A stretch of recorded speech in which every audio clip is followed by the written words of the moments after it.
నమస్కారం. నేను మీ Phani Bhaskar, Hyderabad. Welcome to Pasumarthi astrology centre. ఈ వీడియోలో మనం శుక్రగ్రహానికి సంబంధించి వ్యాధులు అంటే మన జన్మ జాతకంలో ఎప్పుడైనా శుక్రుడు మహర్దశ నడుస్తున్నప్పుడు కానీ లేదా సాధారణంగానే నీచపడటం, అస్తంగత్వం చెందటం, బాగోలేనప్పుడు కొన్ని వ్యాధులు వస్తూ ఉంటాయి. లగ్నాత్తు ఎక్కడెక్కడ ఉన్నారు వాటి బలాన్ని బట్టి ఇవి వచ్చే అవకాశం ఉంటుంది. ముఖ్యంగా మనం తీసుకున్నట్టయితే సుఖ వ్యాధులు అనేవి శుక్రుడి నుంచి ఎక్కువగా ప్రబలుతూ ఉంటాయి.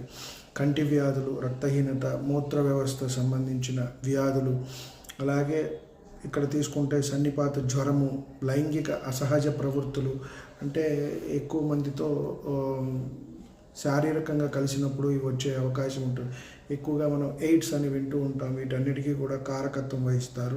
అలాగే మూత్రపిండంలో మరియు పిత్తాశయంలో కూడా రాళ్ళు అంటే కిడ్నీల్లోనూ గాల్ బ్లాడర్లోనూ కూడా రాళ్ళు వచ్చే అవకాశం ఉంటుంది.